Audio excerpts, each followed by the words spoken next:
Bonjour à toutes et tous. Guylain Delaby de WeShare. Je te laisse la parole. Je vais mettre ici. Bonjour à tous, donc je m'appelle Ghislain Delaby. Entre autres casquettes, j'ai une casquette WeShare, qui est ma casquette principale, surtout aujourd'hui. Je vais présenter rapidement ce qu'est WeShare et comment on traite des émergences numériques et des sujets autour de l'économie collaborative, en particulier dans la mobilité, qui est notre thème d'aujourd'hui. Entre autres activités, je travaille aussi à l'ESTACA, qui est une école d'ingénieurs sur l'automobile et les transports, où je crée de nouveaux programmes, en particulier sur l'écomobilité, sur la mobilité autonome qui a été abordée à l'instant, et d'autres thématiques d'innovation. Et puis j'ai fondé mon propre cabinet qui travaille sur ces thématiques-là. Moi, je suis reparti du thème qu'on m'a donné pour aujourd'hui, qui était comment l'industrie automobile entre dans l'économie collaborative. Ma première remarque sera qu'on a peu parlé d'économie collaborative jusqu'ici. On a parlé de beaucoup de choses qui sont assez connexes, qui gravitent autour. En particulier, la mobilité autonome. La mobilité autonome, on va le voir, va peut-être être un énorme catalyseur de modèles collaboratifs dont on va discuter maintenant. Et moi, je vais me focaliser volontairement sur les modèles collaboratifs et je vais peu parler de technologie et peu parler même de véhicules autonomes, même si j'en parle dans d'autres contextes. Alors, d'abord, simplement, qui est WeShare, pour que vous compreniez d'où je vous parle. Nous, on a un collectif qui est consacré au numérique, en particulier, comme ça a été dit il y a quelques instants par François, aux modèles qui émergent à cause du numérique et en particulier de tout ce qui est mobile.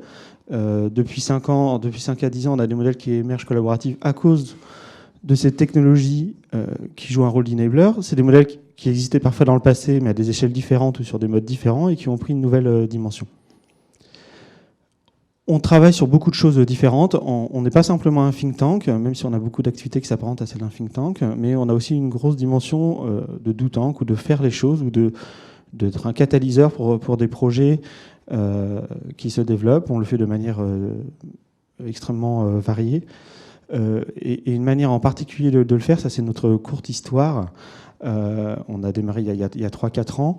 On a démarré au départ effectivement dans une dimension de rencontre, des gens qui étaient intéressés par ces thématiques numériques et économie émergente, qui se sont rencontrés, qui en ont rencontré d'autres, qui ont fait un effet boule de neige, principalement en Europe et puis ensuite en Amérique du Sud. Avec dès 2013 un événement qui est notre événement majeur, qui est le WeShare Fest, où en fait on offre une plateforme pendant 3 jours au cours d'un festival pour se rencontrer et approfondir ces thématiques-là. Ça, j'ai dit qu'on était déjà en Europe et en Amérique du Sud.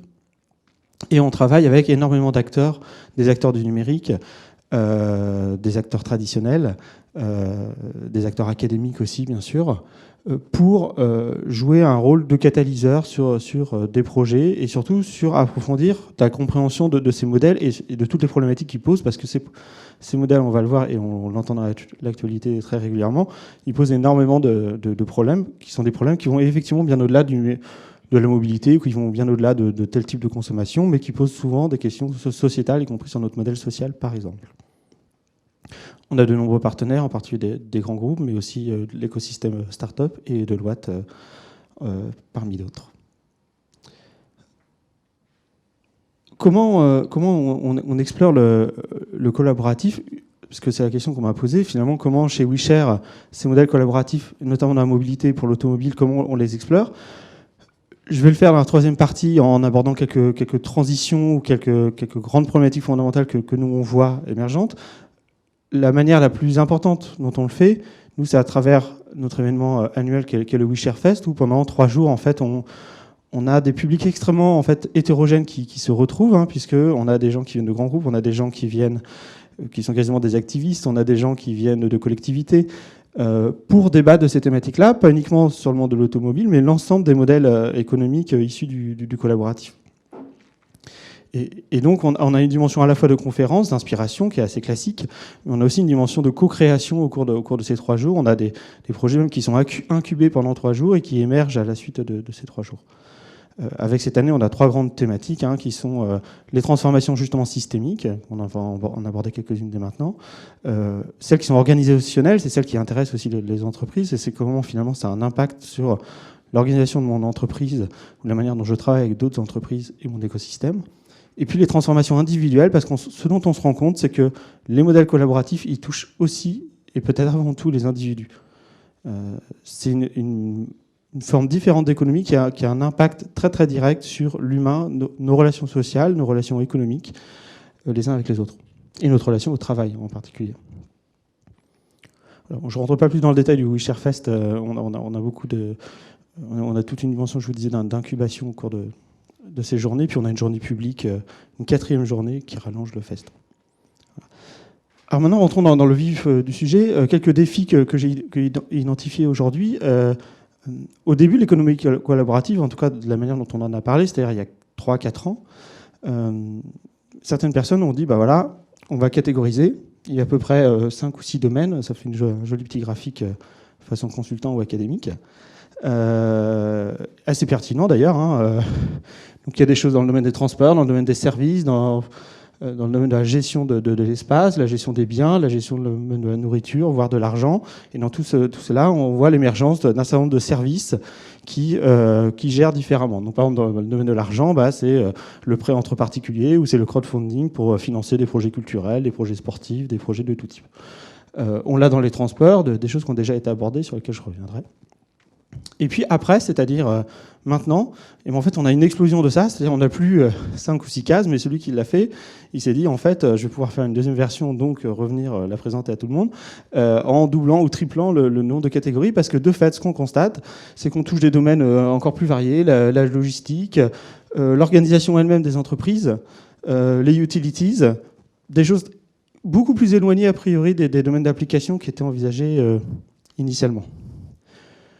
Nous, chez WeShare, on a une présentation qui est plus simple ou plus modeste, qui consiste à identifier 5 grands champs ou 5 grands domaines dans lesquels on trouve des modèles collaboratifs.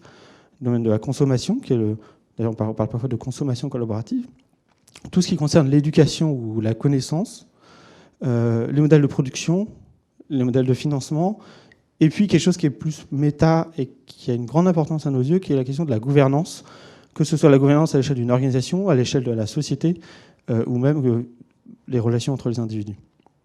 Je vais donner des exemples plus importants. Vous voyez qu'il y a des exemples très connus qui existent sur chacun de ces domaines-là. Dans la consommation, on a déjà parlé de Blablacar, d'Airbnb, d'Uber et des autres. Dans l'éducation, vous avez tout ce qui concerne par exemple les MOOC ou les cours ouverts. Ça a été initié par le MIT et par d'autres. Vous avez aussi Wikipédia est un exemple évident en la matière. Et en termes de production, on va le voir, tous les modèles de production à la fois décentralisés et open source. Et ça va bien sûr toucher l'automobile. Le modèle de financement, j'en ai parlé. Et puis la gouvernance, c'est un sujet qui peut paraître plus ésotérique, mais dont je parlerai un petit peu à la fin. Alors d'abord, je ne vais pas rentrer dans le détail. Je crois que vous aurez la présentation après, non ? C'est ça ? Pour ceux que ça intéresse, on peut le décrire de manière un peu plus détaillée avec des mots-clés, mais je ne vais pas y passer trop de temps. Je vais d'abord vous parler des questions de consommation et quel impact ça a, notamment dans le champ de la mobilité et de l'automobile qui nous occupe. La première tendance qu'on a, à mes yeux, c'est le fait que traditionnellement, on a 2 grands types de mobilité, dans nos villes principalement. On a les transports en commun et la voiture. La voiture, notamment en taxi. Donc tout est simple. Vous êtes pauvre, vous déplacez en transport en commun. Vous êtes un peu plus riche, vous déplacez en taxi. Ou en voiture personnelle. Mais là, je suis sur des modes qui ne sont pas la voiture personnelle. Donc le taxi, c'est pratique, c'est très flexible, normalement, si vous avez un abonnement G7, bien sûr, sinon c'est foutu. Donc c'est flexible, il vient quand vous lui demandez, il vous emmène où vous voulez, et plus c'est loin, plus il est content. Si c'est trop près, il n'est pas très content, mais sinon tout se passe bien. Et le transport en commun, c'est à peu près l'inverse. Il faut vous adapter à l'horaire. Il faut espérer qu'il soit, bien sûr, qu'il respecte l'horaire. Et puis, il vous emmène là où c'est prévu par son parcours et pas ailleurs, quoi. Si vous voulez qu'il s'arrête entre 2 arrêts, normalement, il n'accepte pas. Sauf à être vraiment très copain avec le chauffeur de bus. Mais ça, c'est assez complexe. D'accord ? Ça, c'est en train d'évoluer. D'abord, parce que j'ai une partie de la slide qui est apparue trop vite. Alors, ça, c'est bloqué ? Non. La première tendance, c'est que du monde du transport en commun, on a de la flexibilité qui commence à arriver. C'est-à-dire, on commence à avoir des startups ou des acteurs qui se disent « Je peux faire plus flexible qu'un gros bus qui se déplace sur une ligne avec un programme bien prévu. Je pourrais peut-être faire des bus plus petits qui ont une notion de on-demand, c'est-à-dire de trajets qui sont peut-être flexibles, soit dans leurs horaires, soit dans leur parcours. » Là se pose évidemment la question du coût principal, hein, qui est le chauffeur dans un trajet en bus. C'est pour ça qu'évidemment, quand on commence à parler de véhicules autonomes, ça ouvre des perspectives de développement de ce genre de choses. Et beaucoup de projets aujourd'hui, notamment chez les opérateurs de transport en commun, portent sur comment je travaille avec Navia ou quelqu'un d'autre pour avoir un minibus de 12 places et qui va me faire des parcours que je ne fais pas aujourd'hui. Mais on a aussi des modèles avec des chauffeurs qui utilisent ça. C'est des choses qui existent même de manière non technologique, hein, notamment par exemple au Proche-Orient, on a des exemples en Israël ou ailleurs, de minibus de ce type-là qui ont des horaires flexibles, ils partent quand le bus est plein par exemple. Donc quand il y a 10 personnes dans le minibus, ils partent, ils vous emmènent à l'aéroport. Avec 3 personnes, ils ne partent pas. Voilà, ce genre de choses. Ça marche si vous avez de la densité, bien évidemment. De l'autre côté, vous avez des taxis ou des véhicules de transport individuel avec chauffeur qui deviennent un peu plus intelligents, un peu plus partagés. Des offres type Uberpool, où c'est monter à plusieurs dans un taxi, finalement. D'accord ? Pareil, c'est pas forcément nouveau dans le concept. Le concept de taxi brousse n'est pas nouveau. Mais quand ça s'appelle Uberpool, c'est tout de suite plus sexy ou plus attractif. Si Uber avait appelé ça Uber Brousse, vous ne l'auriez pas fait, vous ne l'auriez pas pris. Par contre, là, Uberpool, si vous êtes jeune et tout, vous allez à l'aéroport, vous êtes content, vous montez à plusieurs dans le taxi. Et puis, pareil, pour le trajet dynamique, plutôt que de vous dire qu'en fait, vous allez devoir aller au coin de la rue, au bout du boulevard, pour aller chercher le taxi et pas en bas de chez Deloitte, pour payer un peu moins cher ou pour l'avoir un peu plus vite, quand on vous le présente comme ça, c'est pas hyper attractif. Mais quand on vous dit que c'est smart, tout de suite, vous êtes un peu plus intéressé. C'est ce que fait Uber. Il met évidemment un peu de technologie derrière, un peu d'algorithmie, dans une logique de dire finalement ce taxi-là, il devient un peu plus partagé, un peu moins, forcément du coup un peu moins flexible, et il se rapproche d'un transport qui est un peu plus en commun. Et puis il y a un troisième modèle émergent qui est un petit peu entre les deux, avec notamment un qui est déjà mort, mais c'est normal, il faut tester. C'est en fait un peu la connexion entre le transport en commun et des systèmes de transport individuel. Comment je peux lier du covoiturage à du transport en commun, ce qui est très difficile en fait, parce que justement c'est des modes de transport qui ont des caractéristiques quasiment opposées. Mais ID-Vroom avec la SNCF le fait. Charrette a essayé de le faire avec la RATP, ils en sont morts. Mais ID-Vroom continue. Et comme c'est une filiale de la SNCF, ils vont encore continuer quelques temps, on peut imaginer. Il y a des gens de la SNCF ou de Keolis ici, non? D'accord. Vous allez continuer donc. Et il y a de bonnes raisons parce que ça a un sens pour un opérateur comme la SNCF de vouloir, dans une logique de porte-à-porte, hein, combiner le covoiturage avec son offre de transport en commun. La deuxième chose que je voulais aborder dans cette logique de consommation, ça a été évoqué tout à l'heure, des modes partagés ou pas partagés. Moi, j'ai ma propre classification que je partage avec d'autres malgré tout, de ce que sont les modes partagés. Pour moi, il y a déjà deux choses différentes qui sont le partage du véhicule et le partage du trajet. Et c'est pas exactement la même chose. Quand vous montez dans un taxi ou dans un Uber, vous êtes en train de partager un trajet. Vous ne partagez pas réellement le véhicule le plus souvent. D'accord ? C'est que moi, je le prends... C'est un peu comme en télécom, mais c'est là, je le prends maintenant et quelqu'un d'autre le prendra après moi. Et surtout, j'ai pas la main mise sur le véhicule. Je ne peux pas dire que j'en ai la possession pendant un temps donné, quoi. Si le chauffeur de taxi, je lui dis que je veux juste rester en bas pendant un quart d'heure parce que j'ai besoin de prendre le soleil, il va pas être super content parce qu'il va pas je vais pas le payer quasiment, etc. Alors que si vous voulez rester dans votre autolit pendant une demi-heure juste pour profiter du soleil, il n'y a pas de problème en soi, quoi. Vous faites ce que vous voulez avec la voiture tant que vous respectez les conditions d'utilisation. Donc on a les modèles dans le partage du véhicule, on a bien sûr la location de voitures traditionnelles, type Europcar et les autres, c'est pas nouveau. Et l'autopartage, qui soit en trace directe ou classique, oui, Vélib, c'est quand on le fait avec un vélo, mais sinon c'est Autolib, c'est pas très différent, à part que c'est une durée plus courte, et c'est un petit peu automatisé, bien sûr. Mais le concept et même le modèle économique, et c'est pour ça qu'il y a une convergence entre les acteurs, il n'est pas très très différent. Ensuite, vous avez des modèles qui, eux, sont dits pair à pair, donc plus collaboratifs dans le sens où les consommateurs sont aussi les producteurs. C'est vous-même qui, éventuellement, mettez à disposition votre propre véhicule. Et puis, de l'autre côté, vous connaissez le covoiturage Blablacar, ID-Vroom. On a des modèles alternatifs entre le taxi et le covoiturage, ce que j'ai classé dans des services de chauffeurs qui sont non professionnels et qui sont aujourd'hui, bien sûr, une des zones grises qui posent débat. Parce que les services de chauffeurs, c'est à peu près stabilisé, même s'ils ne sont toujours pas d'accord entre eux. mais c'est à peu près autorisé, c'est encadré. Le covoiturage, c'est aussi encadré. Et puis vous avez une zone grise, qui en plus n'est pas la même selon les pays, parce qu'en fonction de où vous mettez à la limite du covoiturage, et où vous mettez à la limite d'un service de chauffeur professionnel, et ben ça détermine la limite de ce qui est au milieu. Mais en France, on a des limites de chaque côté, donc on sait ce qu'est cette zone grise. On ne connaît pas exactement son potentiel, et à mon sens, il y a beaucoup de potentiel là-dedans. Par exemple, comment vous faites pour desservir une zone d'activité où il y a très peu de transports en commun, voire pas du tout, où il n'y en aura jamais parce que ça n'a juste aucun sens économique. Souvent, c'est-à-dire oui, il y a 2 lignes de bus avec 3 personnes dedans, qui coûtent très cher à la collectivité, qui n'ont pas beaucoup d'intérêt pour les utilisateurs. Donc vous venez en voiture, très bien, sauf si vous n'avez pas de voiture, sauf si vous n'avez pas le permis. Et puis bien sûr, si vous faites 30 ou 40 km aller, ça se fait bien en voiture, mais ça a aussi un coût, quoi. Donc la question se pose, est-ce que la collectivité ne veut pas offrir une accessibilité autre que la voiture individuelle, ne serait-ce que pour en diminuer la dépendance.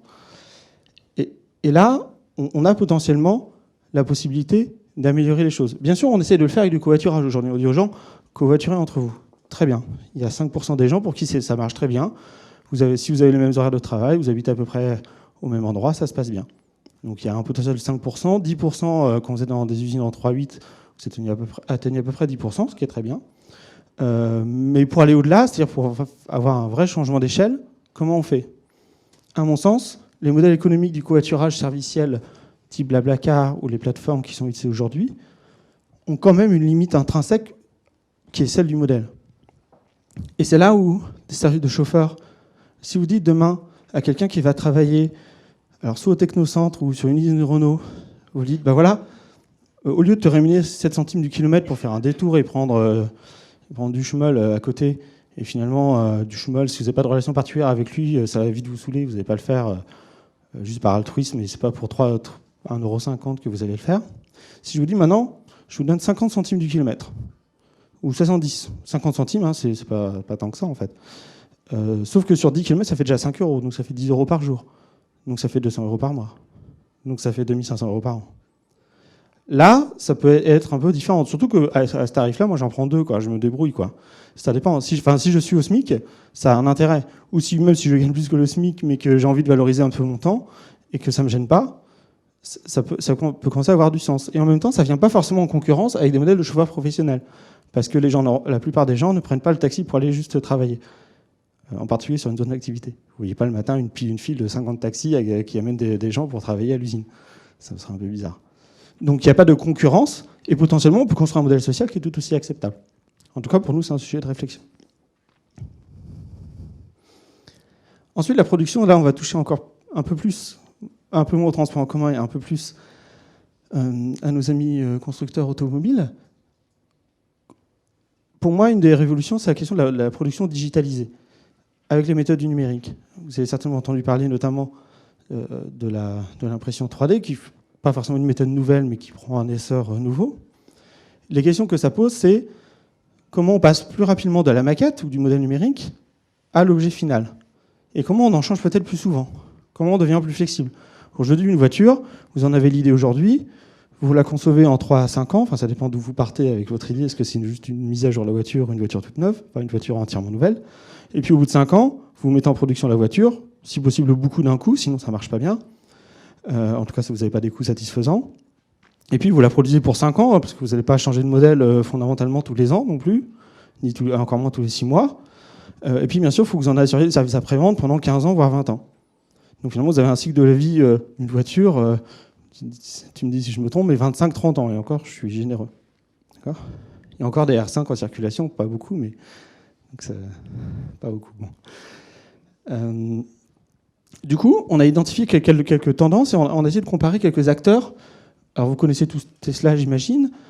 Vous connaissez peut-être Local Motors, qui est une petite start-up américaine, mais qui a des succursales un peu partout, notamment en Europe, qui a reçu un investissement d'Airbus très récemment. Open Source Vehicle, qui a pour particularité de développer des véhicules dont tous les plans sont open source. Vous avez les constructeurs traditionnels, on va dire, pour faire très très court, enfin les constructeurs qui ont une taille mondiale, comme Renault, PSA. Et puis un acteur comme Wikispeed, où eux aussi ils font de l'open source, mais eux c'est un peu la voiture bricolée dans le garage. Alors c'est une voiture qui consomme 2 litres au 100, qui va assez vite. C'est pas la voiture que vous prendriez pour aller travailler parce qu'elle est un petit peu... justement, elle est plus faite pour s'amuser, pour faire le geek, mais elle est comme homologuée, elle passe les crash tests et tout ça, quoi. Et vous pouvez la monter en 2 heures. Enfin, moi, je sais pas, mais quelqu'un qui est un peu bricoleur peut. Et en fait, le premier item qu'on a voulu regarder, c'était finalement, est-ce que la production peut être décentralisée ? Aujourd'hui, un constructeur, son principe, c'est de centraliser la production. Alors, il la décentralise à l'échelle continentale. Sûr, il produit pour la Chine, il produit pour l'Europe, peut-être pour le Maghreb, etc. Mais globalement, il a besoin de faire du volume et il a besoin d'avoir des usines qui sont remplies. Je suis sûr que nos amis de Deloitte travaillent là-dessus avec leurs clients. Et quand c'est pas rempli à plus de 90%, ça devient problématique, comme en Europe. Les perspectives ouvertes par le numérique, c'est est-ce qu'on est capable, potentiellement un jour, de produire en petite série, et donc peut-être de manière décentralisée, de manière compétitive avec de la production en grande série, ce qui est contre-intuitif dans l'économie traditionnelle. Si on a des technologies qui nous permettent d'approcher ça demain, ça peut changer fondamentalement la manière dont on produit. Quand on parle d'impression 3D, ça commence à être le cas, par exemple, pour la production de pièces détachées. Pour produire des pièces détachées pendant 15 ou 20 ans, ça peut devenir plus intéressant de le faire en impression 3D que de garder des moules complexes ou de devoir refaire des moules complexes pour produire 30 pièces, 50 pièces ou 100 pièces. Et d'un seul coup, ça devient tout aussi compétitif de produire en petite série, ou en tout cas, c'est équivalent à produire en grande série. Ça veut dire que vous n'avez pas besoin de produire 100 000 pièces ou 1 million de pièces en Chine et de les envoyer dans le monde entier. Ça peut être aussi compétitif d'en produire une partie en Europe, une partie aux États-Unis, voire en France, ou voire en Île-de-France, pourquoi pas. Et une autre partie à Bordeaux, si vous avez des unités de production qui sont capables de faire ça. Donc ça peut tout changer. Le troisième item, c'est comment on peut essayer d'utiliser l'open source, c'est-à-dire le fait de travailler avec d'autres acteurs sans propriété intellectuelle, ou en tout cas avec une manière différente de gérer la propriété intellectuelle, pour en fait innover plus vite. À quoi peut servir l'open source dans des modèles économiques collaboratifs qui sont utilisés par plein d'acteurs, qui sont parmi les acteurs qui font le plus d'argent dans le monde? Je pense à Google, bien sûr. Comment on peut utiliser l'open source pour faire du co-design, c'est-à-dire designer avec nos clients ou designer avec d'autres acteurs économiques, et pour innover plus vite.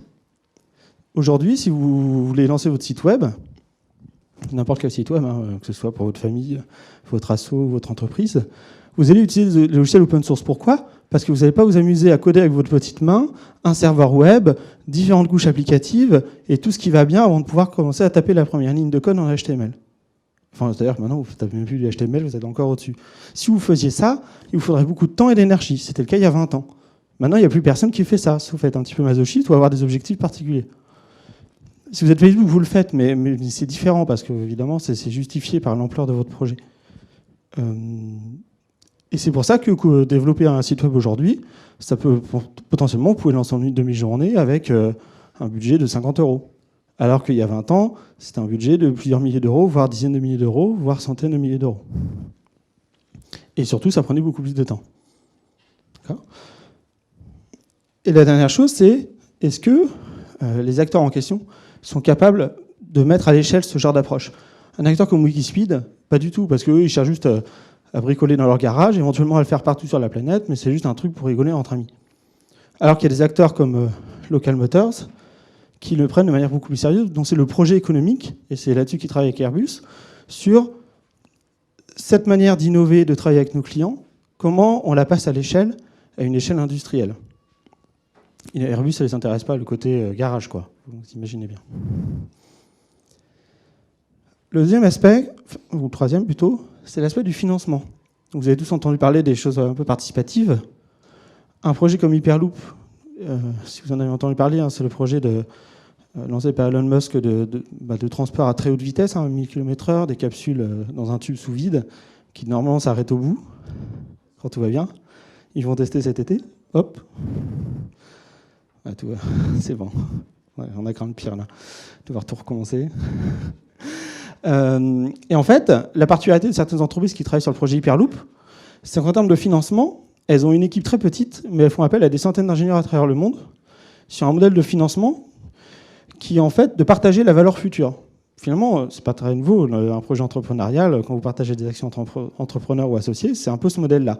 Sauf que eux, ils l'industrialisent, c'est-à-dire que c'est facile d'avoir 10 associés, vous appelez votre expert comptable, sans vouloir faire de pub d'aucun ordre, mais vous appelez votre expert comptable et faire un impact de l'associé à 10, ça se passe bien. Peut-être à 20, à 30, Si vous appelez Deloitte, vous leur dites je voudrais un petit pack d'associés, on va être entre 3 et 10 000, mais en fait je ne sais pas non plus, puis j'ai pas trop les noms. Mais par contre, on voudrait quand même faire un truc, on partage les actions. Remarquez, il va peut-être être très content, mais alors par contre, il va vous faire une proposition commerciale, tout ça, et ça va peut-être être un peu complexe comme montage, c'est pas gagné d'avance. Donc eux, ils travaillent sur ce genre de choses. Et aujourd'hui, il y a des outils aussi qui permettent de le faire. Juridiques, techniques, etc. Dans les transports, il y a une autre notion qui est la question du paiement. Alors souvent, quand on parle du paiement de transport, vous avez Orange qui arrive, le NFC, tout ça. Il y a quelqu'un d'Orange ou non, je dis des bêtises. Bon. Vous avez les opérateurs qui vous disent on va faire du NFC, on va être l'intermédiaire, très bien, pourquoi pas. Puis il y a les banques qui se ramènent en disant nous aussi on est intermédiaire, c'est un peu notre job, l'argent. Et puis il y a d'autres gens qui disent nous on le fait sur la techno, donc c'est aussi notre job, donc on le ferait bien. Et puis vous vous retrouvez avec 15 intermédiaires potentiels. Alors que votre but c'était de simplifier au départ. Aujourd'hui, j'ai mis le Bitcoin pas pour le Bitcoin en lui-même, mais parce que les technologies qui sous-tendent le Bitcoin, leur principe, c'est de faire des contrats ou des paiements de manière décentralisée, sans intermédiaire. Ça ne veut pas dire qu'on ne peut pas mettre des règles et superviser, bien au contraire, c'est la capacité à mettre en application de manière automatique les règles qu'on définit pour le système, de manière sécurisée et transparente, vérifiable par tous. Ça pourrait trouver des applications dans le domaine du transport. Il y a déjà beaucoup de gens qui y travaillent. La notion de partager les risques, avec notamment de l'assurance partagée ou mutualisée, ce qui revient à faire de la non-assurance, dans le sens où si les risques deviennent évalués de manière personnelle, ce qui est la tendance avec l'Internet des objets et les big data, la question qui se pose, c'est que finalement, on va vous assurer pour votre risque, vous, individuel, il n'y a plus aucune mutualisation des risques à terme. C'est une des tendances, en tout cas. Là, c'est comment on peut revenir à une autre forme de mutualisation des risques qui repose aussi sur la communauté et les liens qu'on a interpersonnels. Parce que finalement, tout le monde cherche à frauder l'assurance. C'est pour ça qu'il y a des franchises. Par contre, vous ne cherchez pas à frauder votre ami, normalement. Et puis, il y a la question de, finalement, dans le financement, c'est qu'on a beaucoup d'infrastructures qui coûtent cher. On construit des infrastructures qui coûtent cher, à commencer par les routes, les gares, les systèmes de transport. De manière générale, dans les transports, tout coûte cher. Et tout gagne à être mutualisé. Donc, quand on parlait du stationnement tout à l'heure, vous avez des milliers de places de stationnement disponibles là, maintenant, tout de suite, à Paris. Certaines sont déjà exploitées par Zen Park et d'autres acteurs, mais il y a encore des centaines ou des milliers de places disponibles à l'instant T, y compris dans ce quartier, qui est certainement pas simple pour stationner. Donc, on a toute une partie des infrastructures dont on pourrait tirer bénéfice de manière très très différente, soit pour des usages détournés ou des usages additionnels, soit simplement en les partageant. Aujourd'hui, je travaille sur plusieurs projets de nouveaux quartiers, que ce soit à Paris, à Bordeaux ou ailleurs. Dans les nouveaux quartiers, on réfléchit dès le départ à une mutualisation du stationnement et des autres infrastructures pour construire moins de places ou faire plus avec moins, tout bêtement. Et c'est juste rationnel. C'est pas une question d'altruisme ou quoi. Enfin, on peut le faire pour sauver la planète, mais les promoteurs qui me demandent de travailler là-dessus, c'est avant tout parce qu'il y a une vraie raison économique, quoi. Un promoteur immobilier, il perd 10 000 € par place qu'il construit et qu'il commercialise. Simplement, il est obligé de les construire pour vendre ses appartements ou ses surfaces commerciales ou ses surfaces de bureaux. Mais il perd 10 000 € par place qu'il construit, physique, à peu près. Donc ça paye rapidement quelqu'un pour travailler à diminuer de 10% le nombre de places, forcément. Et enfin, la question de la connaissance. Là-dedans, comment on la produit et comment on l'exploite. Et notamment pour une organisation qui vit des mutations profondes, quelle que soit l'industrie, cette question-là, elle est encore plus prégnante. D'abord, comment je crée la connaissance. Aujourd'hui, on avait l'exemple de Wikipédia, il y a beaucoup de manières de créer la connaissance, des bases de ressources, y compris de les maintenir à jour et de les maintenir efficaces et efficientes, justement en utilisant des modèles collaboratifs. Vous savez que Wikipédia a été jugé plus fiable que beaucoup d'autres encyclopédies traditionnelles. Ça ne veut pas dire qu'il n'y a pas d'erreur dans Wikipédia, ça veut dire qu'il y a aussi des erreurs dans les autres. Parce que finalement, les systèmes sur lesquels ils reposent sont finalement les modèles pair à pair qui sont issus de la communauté scientifique. C'est-à-dire où finalement, je mets à disposition mes propres sources et donc tout le monde peut les contester et détecter mes erreurs. Et au fur et à mesure, on peut augmenter la fiabilité de la connaissance. Il y a la question de transmettre et accompagner. Vous connaissez les MOOC au moins. Il y a plein de déclinaisons de ça, y compris à l'échelle d'une entreprise, par exemple, sur la manière dont je peux plus facilement faire passer la connaissance à grande échelle et à moindre coût. Et puis, une dernière tendance intéressante qui est très orientée service et consommateur, c'est tout ce qui est hotline collaborative, où finalement, c'est vos propres clients qui souvent participent au niveau 1 du service client, par exemple. Donc ça existe chez Free, ça existe chez Blablacar, bien sûr. Quand vous avez une communauté d'utilisateurs qui sont passionnés, ils sont souvent plus compétents, ou en tout cas plus pugnaces que votre service de client niveau 1, au moins pour certaines choses. Et en plus, ils ont un discours qui peut être très intéressant vis-à-vis de certains de vos clients parce qu'en fait, ils sont entre pairs, donc ils sont au même niveau. Et du coup, beaucoup d'entreprises aujourd'hui cherchent à travailler ça et se demandent comment exploiter le fait que quand on a une communauté de clients, on a des clients qui sont prêts à travailler gratuitement pour vous, potentiellement, ou alors à un coût qui est compétitif. Bon, la notion de plateforme, c'est pour introduire mon dernier point. Vous savez tous ce que c'est qu'une plateforme a priori. En économie, vous avez deux types de clients. En économie industrielle, vous avez une plateforme au milieu. Bien sûr, c'est des clients qui sont différents. Et puis le principe, c'est que quand vous avez plus d'un client en qualité ou en quantité, ça bénéficie à l'autre type de client. Le modèle initial, c'est le journal. Plus vous avez de lecteurs et des lecteurs de qualité, on va dire, plus vos annonceurs publicitaires sont intéressés par votre journal. Et inversement, plus vous avez d'annonceurs qui payent bien pour annoncer, plus vous avez d'argent, donc plus vous avez de bons journalistes qui font des bons articles qui intéressent d'autant plus vos lecteurs. Ça, c'est le principe d'une plateforme. C'est ce qu'on appelle un marché biface en économie. Les plateformes numériques, elles reposent sur ce même principe-là, simplement, elles ont juste une capacité exponentielle de développement. Ce qui pose des problématiques sur, justement, la nature du produit, les prix et la concurrence. Ça, c'est notre prix Nobel national, Jean Tirole, qui a beaucoup travaillé là-dessus. Et en fait, comment ça pose la question, quelque part, de la gouvernance de toutes ces plateformes. Uber est une plateforme. C'est pas un modèle collaboratif à mes yeux, mais c'est clairement une plateforme, pour le coup, comme d'autres. C'est une plateforme qui est très puissante. Et la question à travers ça, c'est comment, souvent, la question, elle est au cœur de... C'est la question de la valeur et comment on partage la valeur sur cette plateforme-là. Le problème d'une plateforme comme Uber, c'est clairement un problème de partage de la valeur. Sinon, il n'y a pas de problème particulier, en tout cas à mes yeux. C'est quelque chose qui est assez efficient. Le problème, c'est comment ils partagent éventuellement la valeur avec les parties prenantes, en particulier les chauffeurs, mais aussi des parties prenantes qui sont extérieures à l'écosystème d'Uber. Et là, on disait que le lien entre mobilité et l'ensemble de la société. Parce que bien sûr, il détruit des choses qui vont même au-delà parfois de la mobilité. Donc il y a différents modèles qui existent. Il y a la question de est-ce que les contributeurs ou les utilisateurs sont associés à la décision. Sur Wikipédia, quand vous êtes impliqué dans Wikipédia et que vous contribuez, vous pouvez participer aux décisions. Et il y a une gouvernance de ça. Il y a la question de la valeur monétaire, comment on la partage, type actionnariat.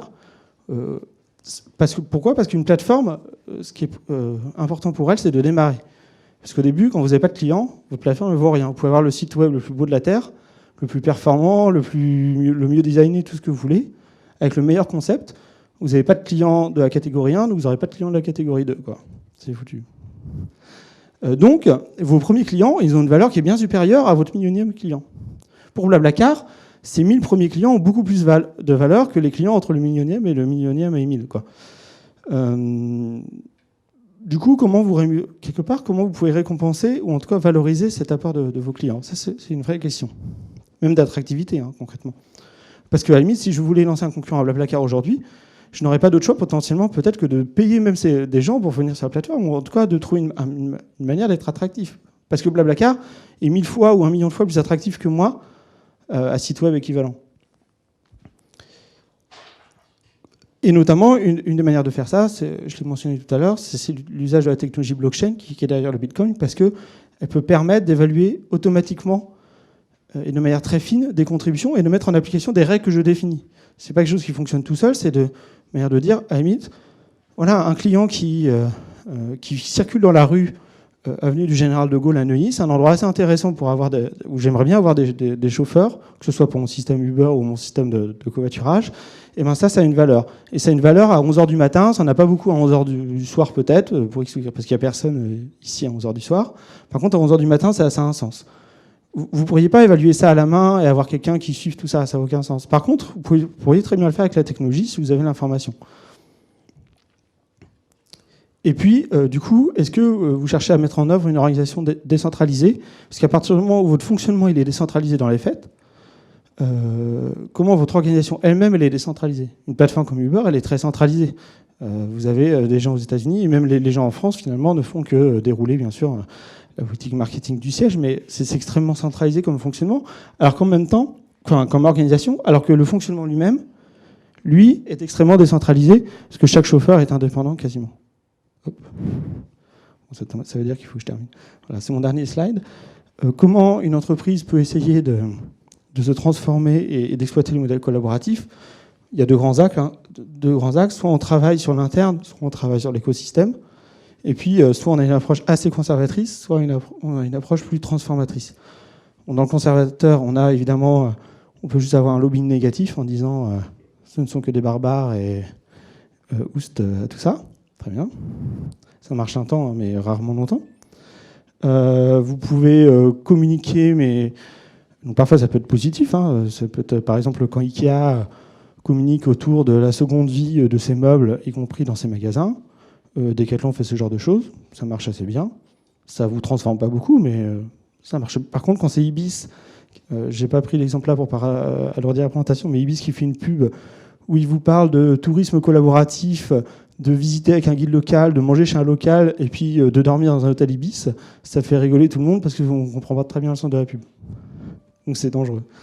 Voilà. Vous avez des acteurs donc, qui travaillent plutôt sur changer leur proposition de valeur, donc sur l'interne, et qui peuvent la changer de manière radicale, en regardant ce que vous êtes aujourd'hui, ce que vous savez faire, et comment vous pouvez du coup tirer parti des modèles collaboratifs. Et puis il y a des acteurs qui travaillent plutôt sur comment je peux avoir des offres pour les nouveaux acteurs, comment je peux travailler avec les nouveaux acteurs. Par exemple, un leaser, de manière très concrète, il y a des leasers qui travaillent évidemment avec des chauffeurs Uber ou des chauffeurs de VTC, parce qu'il y a un marché là-dessus.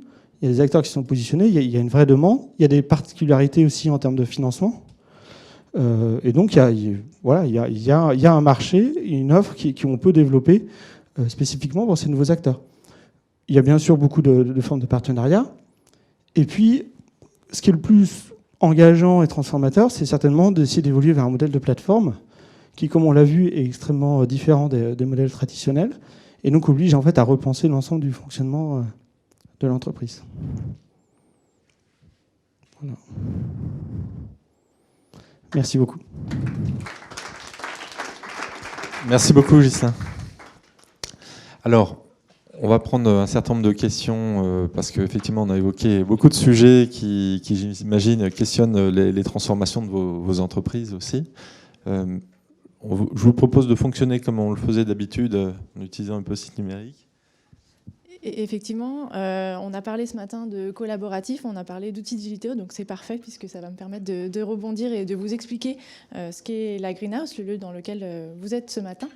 Donc moi, je m'appelle Aurélie Bèche, je travaille dans l'équipe innovation et c'est vrai qu'au-delà d'accompagner nos clients sur leur stratégie pour innover et développer de nouveaux produits et services, on travaille sur de nouvelles méthodes de travail et justement des méthodes qui utilisent le collaboratif et le digital. Donc, l'outil que vous allez utiliser ce matin, alors on va vous distribuer effectivement des iPads qui vont vous permettre de discuter et de collaborer ensemble et de vous apporter des réponses. Donc comment ça fonctionne ? Julien va m'aider dans la petite démonstration. Donc vous allez avoir des iPads.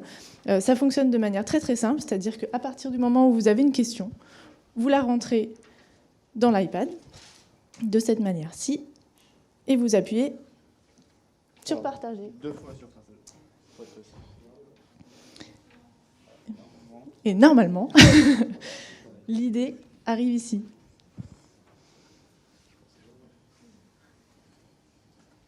C'est l'effet démo.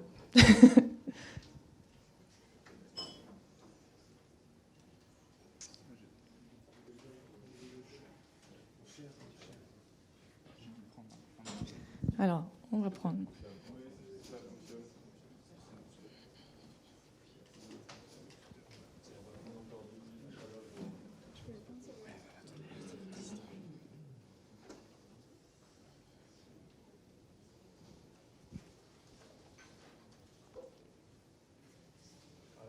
Là, j'ai envoyé une prof, par exemple, ça ne sert pas à grand-chose, mais ça fonctionne.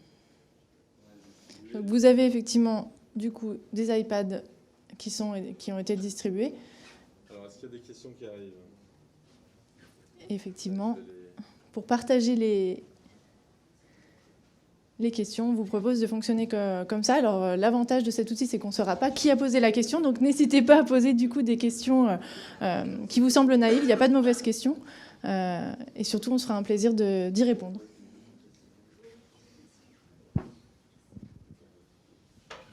Je vais prendre déjà des questions si elles viennent comme ça à main levée. Sinon, mais n'hésitez pas au fur et à mesure. Par rapport au... Moi, j'en ai une première déjà, François. On a vu tout le potentiel, les transformations finalement qui arrivent de ces nouvelles économies participatives. Pour un grand groupe comme Renault, qui a beaucoup d'employés, qui a des actifs très forts, qui est sur des business établis, comment on se prépare finalement à ces transformations et dans la culture, et comment on arrive finalement à intégrer ces nouveaux business avec peut-être un peu la peur de la cannibalisation quelque part. Non, alors il n'y a pas de... par rapport à ce qu'a dit Guélin tout à l'heure, qui était très intéressant, c'est le lobbying négatif. On essaie d'éviter à tout prix le lobbying négatif. Ça, c'est le premier point. Et on essaie effectivement de s'ouvrir. Mais il faut te dire compte, et c'est également, j'ai beaucoup apprécié ton intervention, Guélin, c'est également un des points. On a des usines, on a des réseaux, on a effectivement une infrastructure qui est lourde et qui existe. Donc on doit tenir compte et on doit réussir à la faire fonctionner. Quand on prend la décision, si tu veux, qui a été prise il y a 5 ans, de dire on ne fermera pas une usine en France, ça a un impact derrière qui est énorme. Hein. C'est effectivement, quand on dit qu'on part à la flexibilité d'une usine, à pouvoir créer des usines n'importe où, etc., d'un seul coup, si tu veux, on se dit tiens, on se remet d'un point. Bon, ça c'est la réalité des choses. Et donc, l'autre réalité des choses que j'ai dit aussi, on est producteur de voitures et on doit produire des véhicules. C'est ça qui nous rapporte de l'argent. Maintenant, on est totalement ouvert à toutes les nouveautés qui vont arriver, que ce soit l'autopartage, que ce soit... On est en train de travailler sur... On a créé une société avec un partenaire, avec une start-up, pour équiper nos véhicules en autopartage. Donc pour prendre la main sur la création d'autopartage, pas pour prendre la main sur le business. Tu vois, ça fait partie des choses. Pour développer les plateformes et qui rendent possible tout ça. Voilà. C'est-à-dire que si tu veux... Alors, à côté de ça, tu as d'autres sociétés comme Ford ou General Motors qui ont ouvert complètement à l'autopartage en disant on vous finance des véhicules en autopartage. Nous, on ne s'est pas encore lancé là-dedans. Peut-être que dans les semaines qui viennent, on va me contredire chez Renault. Parce que RCI est en train de travailler sur une RCI Mobilité, là, qui est vraiment un truc... un des nouveaux modèles économiques. Quoi. Voilà. Donc on les regarde tous. On ne peut pas se permettre de prendre de risques démesurés et on ne peut pas se permettre d'être en retard. Donc tu vois, c'est très compliqué quand tu as une infrastructure comme Renault. Mais comme tous les constructeurs automobiles, là, on est tous dans la même situation actuellement. Sur le véhicule connecté, on est en train de on va annoncer une révolution dans les jours qui viennent. On change complètement notre modèle sur le véhicule connecté, tu vois. Tout ça, bon. Mais voilà, il y a un moment où on ne peut pas prendre de risques. Des questions qui tombent là. Comment les Chinois fabriquent les véhicules électriques quelles sont les problématiques de réglementation que ça pose? Oui. C'est moi qui pose la question, j'ai un troisième élément. Est-ce que ça remet pas en cause les business models de Renault, le fait que les gens fabriquent eux-mêmes leurs voitures Si tu veux. Alors, d'abord, comment ils les fabriquent? La première chose, c'est comment ils les fabriquent. Ils prennent des véhicules à moteur essence, ils enlèvent le moteur essence, ils mettent un moteur électrique à la place, ils y vont, ils ont des systèmes, alors tu l'as dit aussi, des systèmes maintenant disponibles sur Internet où tu trouves tout ce qu'il faut faire. Ils mettent des batteries plomb dans les véhicules, donc avec simplement 10 km d'autonomie, 20 km d'autonomie, mais ça leur suffit. Après, ils se trouvent une prise de 220 volts à l'arrivée. Donc, c'est vraiment du bricolage, sauf que c'est du bricolage à une échelle qui devient incroyable. Alors, est-ce que ça met en cause le business model Renault? Si tu veux, toute innovation dans l'automobile remet en cause les business models des constructeurs établis. Tu as beaucoup cité Tesla et tu avais mis beaucoup de petits trucs positifs sur Tesla. Tesla, ils ont 2 usines centralisées. Hein. Ils ne font pas du tout de décentralisé. si, tu l'as mis. Tu avais mis OK sur décentralisé. Ah bon? Ouais. En fait, non, mais tu vois, dès qu'on se lance dans la fabrication de véhicules, dès qu'on décide de respecter les normes, dès qu'on décide de respecter les normes de sécurité, les normes de pollution, les normes de recyclage, etc., on rentre, si tu veux, dans des critères où un véhicule chinois ne passe pas. Déjà, le véhicule chinois grande série ne passe pas les critères, mais un véhicule chinois construit artisanalement ne passe pas. Donc ça ne remet pas en cause le modèle, c'est simplement, ça doit être pris en compte pour dire, tiens, il se passe quelque chose, il faut absolument, si on arrive avec des véhicules à 15 000 euros, quand les mecs s'en fabriquent pour 1 000 euros, il y a un souci quelque part. Nous, ça nous a fait poser la question, je ne veux pas faire de pub Renault, hein, ce n'est pas l'intérêt. On a lancé le véhicule bas coût avec la Logan, on est rentré au véhicule ultra bas coût avec Kwid en Inde, un véhicule à $2 500. L'objectif, c'est effectivement d'arriver à prendre un marché qui aujourd'hui n'existe pas, qui est le véhicule qui coûte vraiment pas cher, mais qui roule, qui est sécurité, on a une chance de survivre dedans et on a une chance d'arriver au bout du chemin. Tu vois, voilà. Mais c'est trouver, il faut trouver l'équilibre. Ce sont des millions de véhicules tous les ans qui sortent. Trouver l'équilibre de ce que ça doit être demain. On ne peut pas mettre n'importe quoi sur la route et on ne peut pas laisser les gens mourir en voiture tous les jours. Tu vois, il faut arrêter ça de toute façon. Après, juste sur Tesla, si j'avais mis qu'en fait ils ont cette vision-là et qui est de fait pas mûre aujourd'hui, c'est parce qu'ils cherchent à concevoir malgré tout leurs véhicules pour pouvoir les assembler localement. Alors, ce que font certainement aussi les constructeurs dans une certaine mesure, mais dans l'exemple de Tesla, je le trouve, c'est quand même assez frappant. Alors, c'est aussi parce que c'est un véhicule électrique qui a un nombre de composants beaucoup plus faible. Et dans sa conception même, qui cherche à faciliter ça. Enfin, je trouve que c'est intéressant de voir comment ils prennent les choses dans la conception. Et un constructeur peut le faire aussi, bien sûr. Non, ce qui était passionnant dans Tesla, dans l'aventure Tesla, c'est qu'ils ont construit un véhicule en oubliant toutes les contraintes des constructeurs automobiles. Et ça, c'est ce que tu dis. Ils ont dit, un constructeur automobile, traditionnellement, il met son moteur à l'avant, il fait tout pour que le crash se fasse, que le moteur rentre pas dans le véhicule en cas de crash. On a des formes de longerons, des formes de caisses qui font qu'on n'a pas des modes propres. Les modes propres, c'est les vibrations. Or, ces modes propres, ils viennent de quoi? Ils viennent des vibrations du moteur thermique qui entraînent le reste, etc. Donc nous, on a toutes ces contraintes et l'ingénieur qui conçoit le véhicule, il le conçoit comme ça. On a fait notre Zoé, qui est magnifique, hein, là je vous le dis tout de suite, essayez-la et après vous serez convaincus. Mais on a fait notre Zoé et on avait toujours toutes nos contraintes d'automobile. Tesla, il a dit, moi j'en ai rien à foutre, je pars de zéro. Il a fait un châssis qui est 4 longerons, comme ça, ce qu'on s'interdit dans le monde automobile. Et en fait, nous on les a regardés, on a dit, mais oui, ils sont pas cons, il n'y a plus de vibration. À partir de ce moment-là, les modes propres, on s'en fout complètement. Mais si vous voulez ça, il fallait y aller.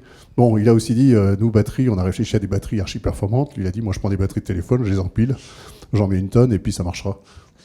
Bon, après, il fallait un logiciel qui gère ça. Il a développé des super logiciels. Donc, il y a plein de choses géniales chez Tesla. C'est vraiment, je ne critiquerai pas Tesla. Il y a plein de choses géniales. Hein. Ghislain, une question là. Quel exemple de bonne collaboration entre grands groupes et start-up? Donc on en parle souvent, mais plus particulièrement sur ces sujets d'économie collaborative. On a souvent des sessions dans des confs là-dessus. J'en ai animé une l'année dernière. C'est un sujet délicat. Il y en a très clairement. Après, il y a quantité de modèles différents. Alors déjà, on peut prendre les contre-exemples de choses qui fonctionnent pas. Typiquement, un grand groupe qui investit dans une start-up, mais qui ne prend pas une part majoritaire, et puis qui, au bout de 6 mois, change d'avis, et du coup, la start-up ferme 6 mois ou 9 mois après. Ça arrive souvent. Ou qui a investi sans vision particulière en plus, ou avec une vision qui n'est pas portée par le management. C'est arrivé entre un constructeur automobile français et un covoitureur, typiquement, qui n'était pas Renault. Voilà.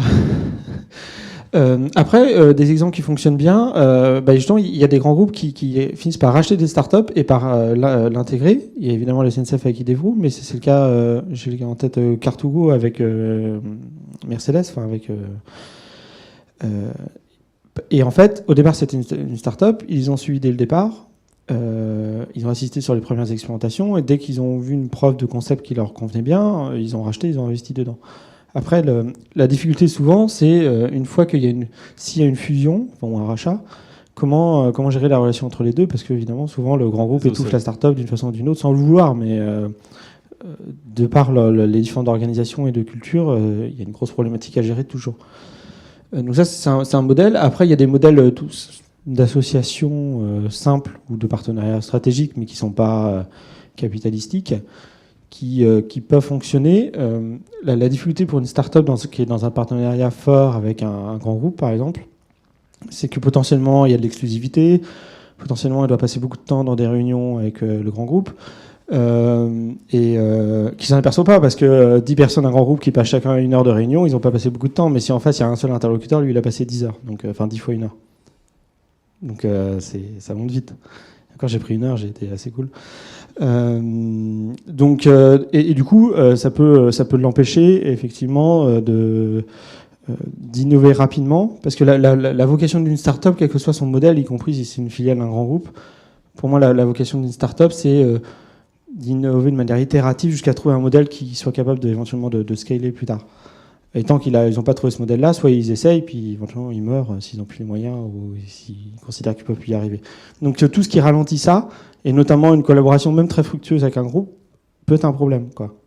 À mon sens, un grand groupe, c'est intéressant, qui attendent éventuellement qu'une start-up fait ses preuves sur un modèle et éventuellement mettre le paquet pour investir dedans. Même si ça leur coûte plus cher, ce sera plus efficace à mon avis, mais bon. Moi, je partage complètement là, ce que tu as dit. Vraiment, mais je dirais, c'est la différence entre le fonctionnement d'une start-up et un grand groupe. Moi, je travaille en ce moment là, avec une start-up, effectivement, qu'on épuise en réunion. Mais on est en train d'essayer de travailler avec elle, de signer des contrats, et on l'épuise en réunion, quoi. C'est incroyable. Et du coup, plus vous essayez, plus vous faites de réunions, et donc plus vous voilà. l'usez. Exactement. Non, mais c'est vrai, j'ai honte, moi, par moment, mais si tu veux, on n'en sort pas. Ça, c'est typiquement les problèmes des grands groupes. On a aussi un autre point sur les grands groupes, et là, c'est Renault, c'est très Renault, mais tous les grands groupes sont pareils, on sait tout faire. On est les meilleurs, on sait tout faire, on est excellent. Vous pourriez etc. tout faire. On pourrait tout faire. Non, et en plus, on sait tout faire. Donc, si vous voulez, par exemple, quand on a créé un magasin d'apps chez Renault, c'était vachement intelligent, ça. On a créé un magasin d'apps pour notre tablette interne. Je ne vous raconte pas combien il y a d'apps sur le magasin et combien on en vend par mois, mais si vous voulez, plutôt que de verser 30% à Apple. Donc maintenant, je peux le dire, puisque Apple l'a annoncé hier, on a enfin signé avec Apple pour le CarPlay dans la voiture et Android, les deux. Alors qu'on était les derniers, si vous voulez, à être complètement indépendants des deux fournisseurs de téléphones.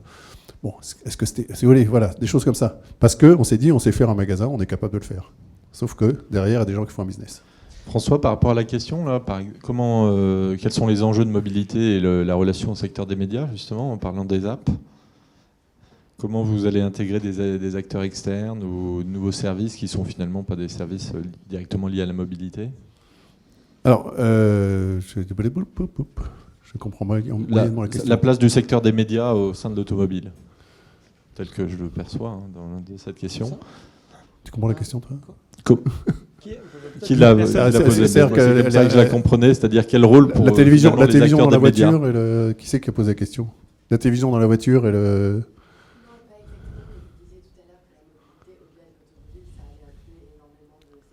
Oui.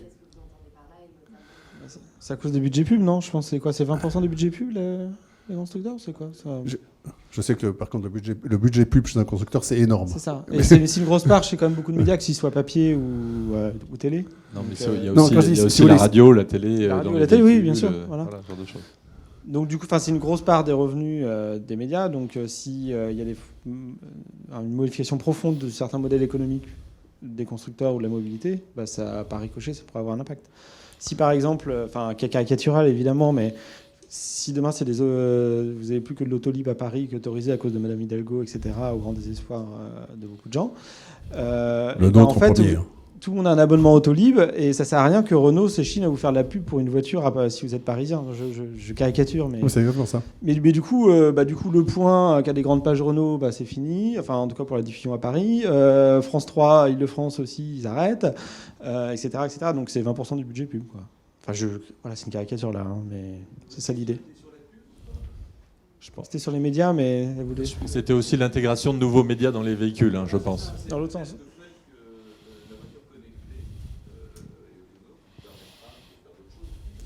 Alors,